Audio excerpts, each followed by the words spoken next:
1980. Tu padre, o quizás tu abuelo, entra en una oficina bancaria. Tiene 25 años, un trabajo estable en una fábrica o en una oficina administrativa y una cuenta de ahorros modesta. Se sienta frente a un agente de préstamos, firman unos papeles, se dan un apretón de manos y sale de allí con las llaves de su futuro. Una casa de 3 habitaciones, con jardín trasero y garaje. El precio promedio de esa casa es de $47,200. Su salario anual promedio es de $12,500. La matemática es simple. La casa cuesta aproximadamente 3,7 veces su salario anual. Es un esfuerzo, sí, pero es un esfuerzo realizable. Es el sueño americano funcionando tal y como se diseñó. Corte a 2025. Tú tienes 25 o 30 años. Probablemente tienes un título universitario por el que todavía estás pagando. Trabajas más horas de las que trabajaba tu padre. Eres más productivo gracias a la tecnología y tienes acceso a toda la información del mundo en tu bolsillo. Vas al banco. O mejor dicho, abres una aplicación porque los bancos ya no te dan la mano. Miras el precio promedio de una casa en Estados Unidos. $420,000. En algunas ciudades esa cifra se duplica. Miras tu salario promedio. $59,000. La casa ahora cuesta más de 7 veces tu salario anual. Y eso si tienes suerte. Si vives en una zona costera, estamos hablando de 10 o 12 veces tu ingreso. Y sin embargo, cuando te quejas de esto, cuando dices que los números no cuadran, la respuesta que recibes de los medios tradicionales, de los gurús financieros de la vieja escuela y de algunos políticos desconectados de la realidad es siempre la misma. Te dicen que el problema es tu estilo de vida. Te dicen que gastas demasiado en café de especialidad. Que el problema son las tostadas de aguacate. Que si dejaras de suscribirte a servicios de streaming tendrías esa casa. Esto no solo es mentira, es un insulto a tu inteligencia.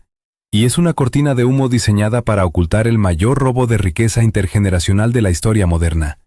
Hoy no vamos a hablar de aguacates, vamos a hablar de la Reserva Federal.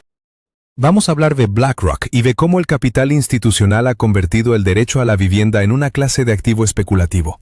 Vamos a hablar de por qué la oferta de viviendas está estrangulada artificialmente. Hoy vamos a defenderte de la narrativa de la pereza con la única arma que importa, los datos macroeconómicos fríos y duros. Si sientes que el sistema está amañado en tu contra, es porque lo está. Y aquí está la prueba. Empecemos por desmantelar el mito principal. La idea de que la vivienda es cara porque siempre sube. La realidad es que la vivienda no ha subido tanto de valor intrínseco. Lo que ha sucedido es que tu dinero ha perdido valor. Necesitas entender la diferencia entre precio y valor. Una casa construida en 1980 sigue siendo un montón de madera, ladrillos, tuberías de cobre y algo de terreno. De hecho, esa casa hoy es más vieja, necesita reparaciones y es menos eficiente energéticamente que una nueva. Su valor utilitario no se ha multiplicado por 10, pero su precio sí. ¿Por qué? Porque el dólar en el que denominamos ese precio se ha diluido. Desde 1971, cuando Nixon rompió el patrón oro, la política monetaria ha sido un experimento constante de expansión. Pero el verdadero acelerador se pisó a fondo después de la crisis financiera de 2008, y se rompió la palanca de cambios en 2020. Hablemos de la Reserva Federal y de las tasas de interés, porque aquí es donde comienza el crimen. Durante gran parte de la historia, las tasas de interés actuaron como una barrera natural. Si querías dinero prestado, tenías que pagar un precio justo por él. En los años 80, las tasas hipotecarias llegaron a superar el 18%. Eso mantenía los precios de las casas bajos porque la gente simplemente no podía endeudarse por cantidades astronómicas. Pero a partir de 2008, la Fed decidió que la solución a una crisis de deuda era más deuda. Bajaron las tasas de interés a casi 0%. Dinero gratis. ¿Qué sucede cuando el dinero es gratis? Que los precios de los activos se disparan. Si te presto $1 millón al 0% de interés, vas a correr a comprar cualquier cosa que mantenga su valor. Casas, acciones, arte, relojes. Esta política de ZIRP, o política de tasas de interés cero, creó una distorsión masiva. Permitió que las hipotecas fueran asequibles mensualmente, incluso si el precio principal de la casa se disparaba. La gente empezó a comprar no basándose en el precio total de la casa, sino en si podían pagar la cuota mensual. Esto permitió a los vendedores subir los precios año tras año, sabiendo que el banco financiaría la diferencia gracias al dinero barato de la Fed. Y luego llegó 2020. La pandemia. La Fed imprimió cerca del 40% de todos los dólares existentes en la historia, en un periodo de 24 meses. Inundaron el sistema con liquidez. ¿A dónde fue ese dinero? No fue a tu salario. Los salarios reales, ajustados por inflación, apenas se han movido en décadas. Ese dinero fue a los mercados financieros y al sector inmobiliario. Aquí es donde entra el segundo villano de esta historia, uno que hace que la Reserva Federal parezca casi benévola en comparación. Hablemos de los inversores institucionales. Hablemos de BlackRock, Vanguard, State Street y empresas como Invitation Homes. Hasta hace unos 15 años, el mercado inmobiliario residencial era un ecosistema fragmentado. Familias vendiendo a familias. Quizás algún pequeño inversor local que tenía 2 o 3 propiedades para alquilar. Era un mercado de pares. Pero tras el colapso de 2008, cuando millones de estadounidenses perdieron sus hogares por ejecuciones hipotecarias, Wall Street vio una oportunidad. Vieron miles de casas a precios de remate y, lo más importante, tenían acceso a ese dinero barato del que hablábamos antes. Empresas de capital privado comenzaron a comprar vecindarios enteros. Y no estoy usando una hipérbole. Literalmente compraban códigos postales. Entraban en una ciudad como Atlanta, Phoenix o Charlotte y hacían ofertas en efectivo por cientos de casas a la vez, a menudo pagando por encima del precio de venta, sin siquiera inspeccionar la propiedad. Imagina que eres una pareja joven en 2021. Has ahorrado durante 5 años para el pago inicial. Vas a ver una casa modesta. ¿Te gusta? Haces una oferta por el precio que piden. Al día siguiente el agente te llama y te dice: lo siento, alguien ha ofrecido un 20% más, en efectivo, y cierra el trato en 3 días. No puedes competir con eso. No estás compitiendo contra otra familia. Estás compitiendo contra un fondo de pensiones de $100,000 millones gestionado por un algoritmo que necesita colocar capital para generar rendimiento. Para estas instituciones, la casa no es un hogar, es una línea en una hoja de cálculo. Es un activo que genera un flujo de caja predecible a través del alquiler. Y aquí está el cambio de paradigma más oscuro. Wall Street se ha dado cuenta de que es más rentable convertir a Estados Unidos en una nación de inquilinos que en una nación de propietarios. El término técnico es Build to Rent, o construir para alquilar. Ahora hay comunidades enteras que se están construyendo no para venderse a individuos, sino para ser gestionadas directamente por corporaciones como alquileres a largo plazo. Están eliminando la escalera de ascenso social que significaba la propiedad de vivienda. Están convirtiendo la vivienda en un servicio de suscripción. Tal como pagas por Netflix, pagarás por tu techo, mes tras mes, año tras año.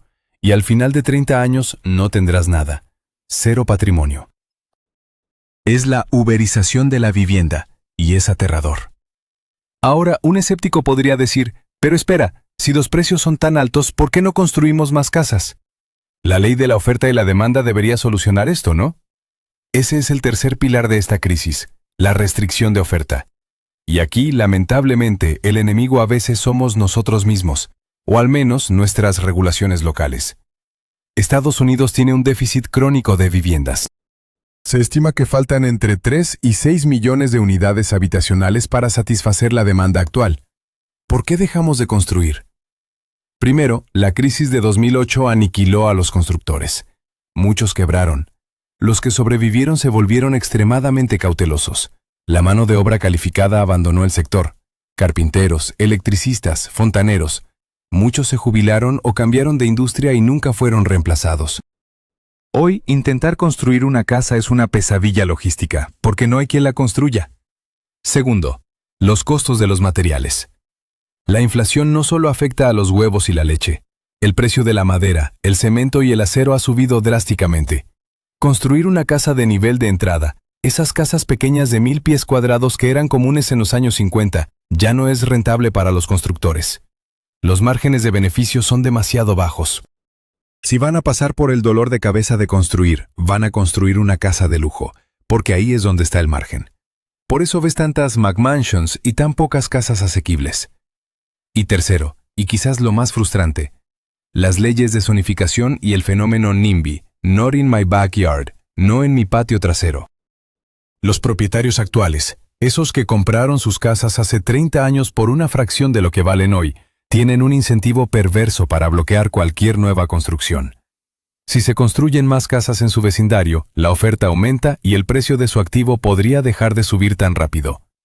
Así que van a las reuniones del ayuntamiento y votan en contra de nuevos desarrollos. Votan en contra de densificar. Votan en contra de edificios de apartamentos. Utilizan regulaciones ambientales o de carácter del vecindario como armas para mantener la escasez artificial. Es un cártel de propietarios protegiendo su riqueza a expensas de la tuya. Entonces tenemos la tormenta perfecta. 1. Una política monetaria de la Reserva Federal que devaluó el dinero y fomentó la especulación masiva, inflando los precios de los activos. 2. Inversores institucionales con bolsillos infinitos que barren el mercado, compitiendo deslealmente contra los compradores individuales y convirtiendo el stock de viviendas en activos de alquiler perpetuo. 3. Un déficit estructural de construcción provocado por la falta de mano de obra, costos altos y regulaciones locales proteccionistas que impiden que la oferta se encuentre con la demanda. Y 4. Salarios estancados. Si miramos el gráfico de productividad frente a compensación desde 1979, vemos que las líneas divergen dramáticamente. Los trabajadores son cada vez más productivos, generan más riqueza para sus empresas, pero esa riqueza no ha regresado a sus bolsillos. Se ha quedado en la cima. La combinación de estos factores nos lleva a la situación actual en 2025. La relación precio-ingreso de la vivienda está en niveles históricamente insostenibles. Es más difícil comprar una casa hoy que durante la Gran Depresión. Y no estoy exagerando, los datos lo respaldan. ¿Significa esto que el sueño americano ha muerto? Esa es la pregunta del millón. Si definimos el sueño americano como la idea de los años 50, un trabajo, 40 años en la misma empresa y una casa con cerca blanca comprada con un solo salario, entonces sí, ese sueño está muerto y enterrado. No va a volver. Las condiciones macroeconómicas que permitieron esa anomalía histórica han desaparecido. Pero aquí es donde entra el realismo. No el pesimismo, sino el realismo. Entender las reglas del juego es el primer paso para no ser aplastado por ellas. No puedes esperar a que el mercado colapse. Llevo escuchando a gente predecir un colapso del 50% en el mercado inmobiliario desde 2015. Es una burbuja, decían. Va a estallar. Y mientras esperaban sentados con su dinero en el banco perdiendo valor por la inflación, los precios se duplicaron. Sí, las tasas de interés han subido recientemente. La Fed intentó frenar la inflación subiendo las tasas al 5 o 6%.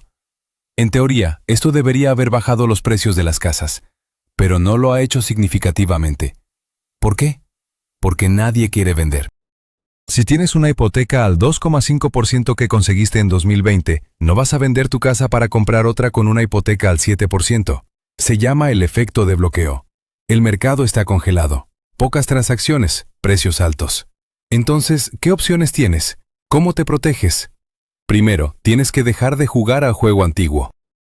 Ahorrar el 20% para el pago inicial metiendo dinero debajo del colchón es una estrategia perdedora cuando la inflación de activos es del 10 o 15% anual.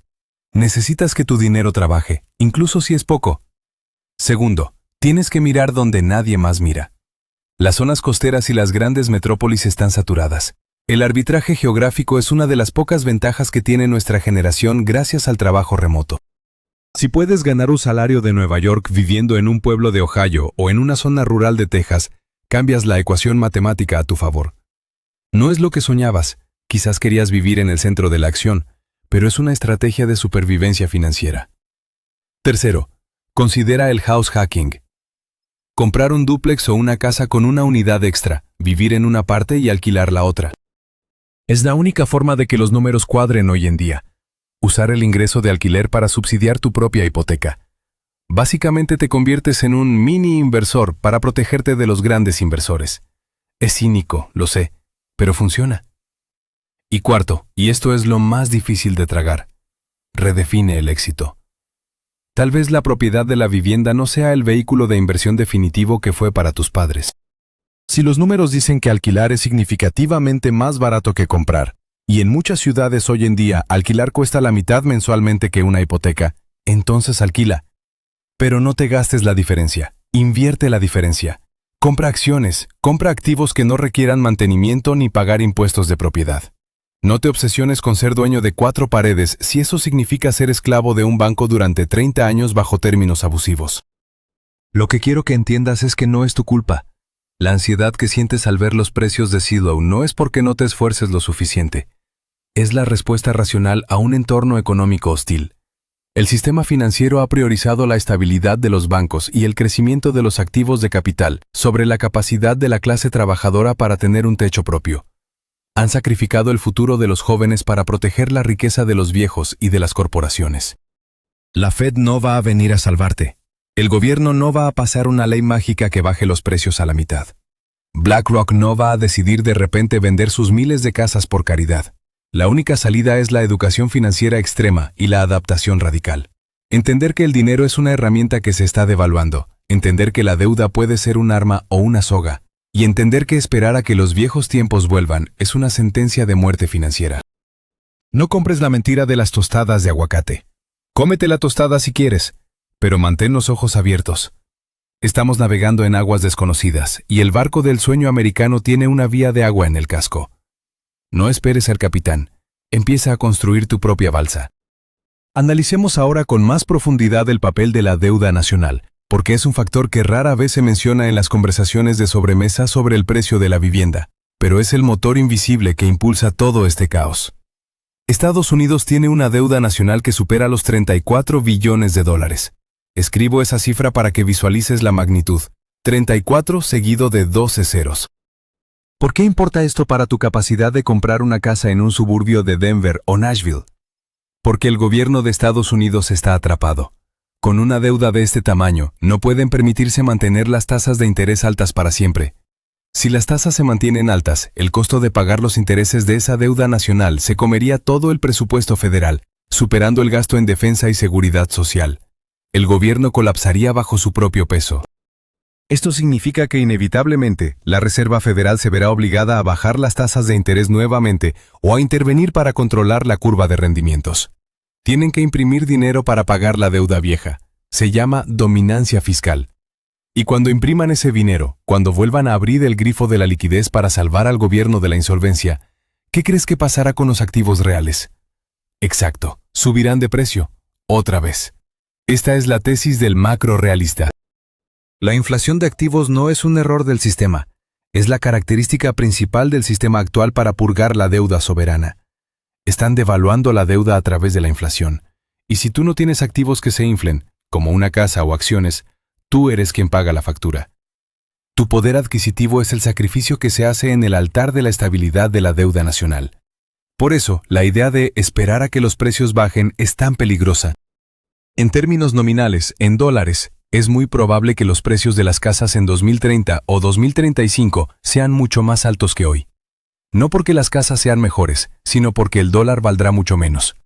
Una casa de $1 millón parecerá barata cuando una barra de pan cueste $15. Hablemos también de la demografía, porque hay un argumento contrapuesto que necesito abordar para ser intelectualmente honesto. Algunos analistas dicen que la curva demográfica nos salvará. Dicen que los baby boomers, la generación más numerosa y rica de la historia, está empezando a envejecer y eventualmente fallecerá.